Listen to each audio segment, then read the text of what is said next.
ఉద్యోగుల సంఘం కాకినాడ జిల్లా తృతీయ కౌన్సిల్ సమావేశానికి హాజరైన ఉద్యోగులందరికీ నా హృదయపూర్వక నమస్కారాలు తెలియజేసుకుంటూ, నా పేరు అబ్దుల్ రజాక్. నేను వార్డ్ ఎమ్యూనిటీస్ కార్యదర్శిగా గుంటూరు మున్సిపల్ కార్పొరేషన్లో పనిచేస్తున్నాను. ఆంధ్రప్రదేశ్ గ్రామ వార్డు సచివాలయ ప్రభుత్వ ఉద్యోగుల సంఘానికి రాష్ట్ర అధ్యక్షుడిగా వ్యవహరిస్తున్నాను. అదేవిధంగా ఆంధ్రప్రదేశ్ ప్రభుత్వ ఉద్యోగుల సంఘానికి రాష్ట్ర కార్యదర్శిగా కూడా వ్యవహరిస్తా ఉన్నాను. సచివాలయ వ్యవస్థ, నేను సచివాలయ సంఘాలకు సంబంధించిన ప్రతినిధి కాబట్టి సచివాలయ వ్యవస్థ గురించి మాట్లాడతాను. సచివాలయ వ్యవస్థ ఒక స్పష్టత లేని వ్యవస్థ. గత 5 సంవత్సరాల నుంచి కూడా ఈ వ్యవస్థలో పనిచేస్తున్న ఉద్యోగుల భవిష్యత్తు స్పష్టత లేదు.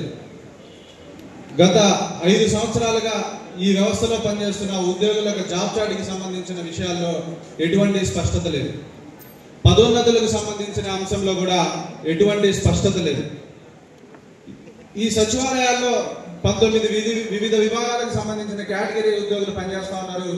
వీరికి ఏ శాఖ ఉద్యోగులు అనేటువంటిది కూడా ఇప్పటికీ కూడా ఈ సచివాలయ ఉద్యోగుల్లో స్పష్టత లేనటువంటిది పరిస్థితి.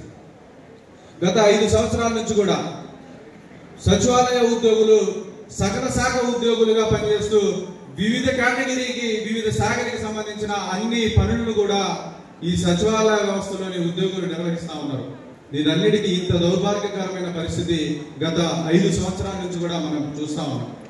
వాస్తవానికి గత ప్రభుత్వం తన వ్యక్తిగత స్వలాభం కోసమో లేదా రాష్ట్రంలో అర్హులైన వారికి సంక్షేమ పథకాలు అందించాలనేటువంటి ఉద్దేశంతో ఒక సచివాలయ వ్యవస్థను ఏర్పాటు చేసి 1 లక్షకు పైగా ఉద్యోగాన్ని కల్పించింది.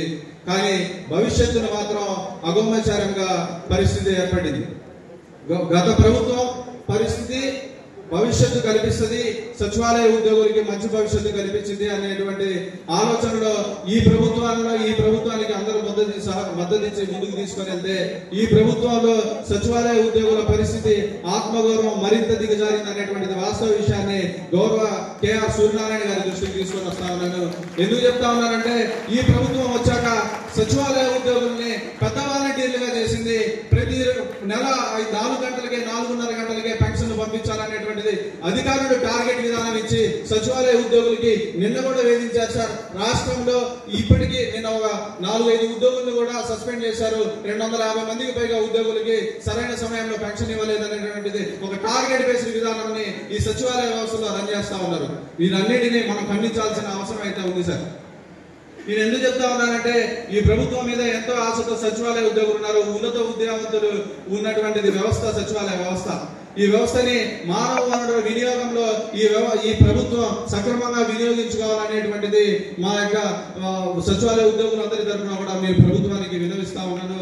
అదేవిధంగా సచివాలయ వ్యవస్థలో ఇంతటి కారణాలు అంటే ఇంత బలహీన వ్యవస్థలోని ఉద్యోగులు కూడా ఐక్యత లేక పూర్తిగా బలహీనపడ్డారు. గత ప్రభుత్వం తప్పిదాలు కొన్నైతే ఈ ప్రభుత్వంలో గత 5.5 సంవత్సరాల నుంచి కూడా ఏ ఒక్క సంఘాన్ని కూడా మన బలోపేతం చేసుకోవడంలో సచివాలయ ఉద్యోగులు విఫలమయ్యారనేటువంటిది వాస్తవ విషయాన్ని తెలియజేస్తా ఉన్నాను. ఇప్పటికైనా సచివాలయ ఉద్యోగులు ఆత్మగౌరవం దిగజారిపోయింది, భవిష్యత్తులో మరింత దిగజారిపోయే అవకాశం ఉంది. కాబట్టి ఇప్పటికైనా మన ఉద్యోగులందరూ కూడా కళ్ళు తెరిచి ఒక పటిష్టమైన సంఘాన్ని మనం ఎంచుకోవాల్సిన అవసరం ఉంది. నేను కేఆర్ సూర్యనారాయణ గారి గురించి ఒక 2 విషయాలు చెప్తాను. ఎందుకు చెప్తానంటే ఆంధ్రప్రదేశ్ ప్రభుత్వ ఉద్యోగుల సంఘాన్ని, అదేవిధంగా రాష్ట్ర అధ్యక్షుడిగా ఉన్న ఆంధ్రప్రదేశ్ గ్రామవార్డు సచివాలయ ప్రభుత్వ ఉద్యోగుల సంఘాన్ని ఇక్కడ ఉన్న సచివాలయ ఉద్యోగులందరూ ఖచ్చితంగా ఎంచుకోవాల్సిన అవసరం ఉందనేటువంటి విషయాలు చెప్తా ఉన్నాను. ఎందుకంటే బ్యూరోక్రసీలో అంటే రాష్ట్ర ప్రభుత్వం యొక్క బ్యూరోక్రసీ విధానంలో కూడా కేఆర్ సూర్యనారాయణ గారికి ఒక మంచి పట్టుంది. నేను ఎలా చెప్తా ఉన్నానంటే గత 4 రోజుల క్రితం కూడా మేము పంచాయతీరాజ్ ప్రిన్సిపల్ సెక్రటరీ గారి దగ్గరికి వెళ్ళినప్పుడు ఒక సమస్య మీద ప్రస్తావిస్తా ఉన్నప్పుడు ఈ సమస్యకు పరిష్కారం సమస్యల గురించి ప్రిన్సిపల్ సెక్రటరీ గారికి చెప్తే సూర్యనారాయణ సార్ పక్కనే ఉన్నారు, ఈ సమస్యకి పరిష్కారం కూడా మీరే చెప్పండి సూర్యనారాయణ గారు, నేను నోట్ చేసుకుంటానని చెప్పి ఒక సీనియర్ ఐఏఎస్ అధికారి సార్ చెప్పిన పేజీని మొత్తాన్ని కూడా నోట్ చేసుకున్నాను. అంటే విషయ పరిజ్ఞానం ఉన్నటువంటి సంఘ నాయకుడు. అదేవిధంగా ఇటు వచ్చేసరికి ప్రభుత్వ యంత్రాంగంలో మీ సీఎంఓలో గత 10 రోజుల క్రితం సీఎంఓలో ఒక అధికారిని కలవడానికి వెళ్ళినప్పుడు ఫినాన్స్ మినిస్టర్ గారు డైరెక్ట్ గా మాకు ఎదురుపడ్డారు. ఎదురుపడితే ఎవరైనా నమస్కారం సార్, అదే ఎవరైనా దగ్గర అవ్వడానికి ప్రయత్నిస్తారు. కానీ కేఆర్ సూర్యనారాయణ గారి పక్కన నేను ఉన్నాను. ఆయన ఏమడిగానంటే, సార్ మా డిఏలు ఎప్పుడు ఇస్తారు, మా పిఆర్సీ కమిషన్ ఎప్పుడు ఏర్పాటు చేస్తారు, మా ఐఆర్ని ఎప్పుడు ప్రకటిస్తారు సార్ అని చెప్పి ధైర్యంగా ఇంత స్ట్రైట్ క్వశ్చన్ వేసేసరికి నిజంగా నేను ఆశ్చర్యపోయాను. ఒక నాయకుడు అనేవాడికి బ్యూరోక్రసీలో ఇంతే పట్టుంది, అదేవిధంగా ప్రభుత్వ యంత్రాంగంలో కూడా ఇంతే పట్టు ఉండేటువంటిది ఒక వాస్తవ విషయాన్ని ఇక్కడ ఉన్న ఉద్యోగులందరికీ తెలియజేయాల్సిన అవసరం ఉంది. కాబట్టి నేను తెలియజేస్తా ఉన్నాను, ఇప్పటికైనా సచివాలయ ఉద్యోగులు ఒక స్పష్టమైన ఒక సంఘాన్ని పటిష్టం చేసుకోవాల్సిన అవసరం ఉంది. ఇంకొక పరిస్థితి చెప్పాల్సి వస్తే, ఈ రాష్ట్రంలో నాతో పాటు మిగిలిన ఇద్దరు సంఘ ప్రతినిధులుగా కూడా ఈ సచివాలయ ఉద్యోగ సంఘాల్లో చలామణి అవుతా ఉన్నారు. కానీ ఆంధ్రప్రదేశ్ ప్రభుత్వ ఉద్యోగుల సంఘం నాకు ఒక ఫ్రంట్ లైన్, మీరు ద్వితీయ శ్రేణి ఉద్యోగులు కాదురా బాబు, సచివాలయ ఉద్యోగులు మాతో పాటే ప్రభుత్వ ఉద్యోగులు అనేటువంటి సంకేతం రాష్ట్రంలో ఉన్న సచివాలయ ఉద్యోగులందరికీ ఇచ్చే విధంగా నాకు ఆంధ్రప్రదేశ్ ప్రభుత్వ ఉద్యోగుల సంఘంలో రాష్ట్ర కార్యదర్శి పదవిని కూడా ఈ ఆంధ్రప్రదేశ్ ప్రభుత్వ ఉద్యోగుల సంఘం ఇచ్చిందని చెప్పి నేను గర్వంగా తెలియజేస్తా ఉన్నాను. అంటే సచివాలయ ఉద్యోగుల మీద, ఈ వ్యవస్థ మీద ఆంధ్రప్రదేశ్ ప్రభుత్వ ఉద్యోగుల సంఘానికి ఎంత చిత్తశుద్ధి అనేటువంటిది వాస్తవ విషయాన్ని నేను తెలియజేసుకుంటూ, గత 2 రోజుల క్రితం కూడా డిజిటల్ అసిస్టెంట్ ఒక మంచి మార్పుగా నేనైతే స్వాగతిస్తా ఉన్నాను.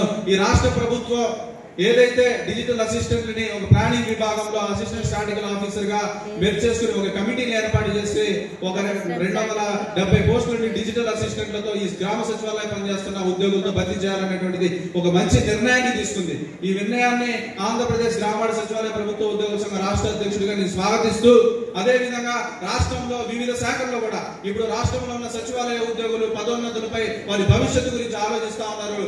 కాబట్టి రాష్ట్రంలో ఏదైతే వివిధ శాఖల్లో ఈ విధంగా ఖాళీలు ఉన్నాయో, మొన్న జీవో ఇచ్చినటువంటిదిగా ఒక కమిటీ ఏర్పాటు చేసినటువంటి విధంగా రాష్ట్రంలో వివిధ శాఖల్లో కూడా పదవులు ఉన్నాయి, ఖాళీలు ఉన్నాయి సార్. ఎగ్జాంపుల్ చూసుకుంటే ఒక ఇంటర్మీడియట్ విద్యాశాఖలోనే దాదాపు 5,000 పోస్టులకు పైగా, లగ్జరీ పోస్టులు ఖాళీలు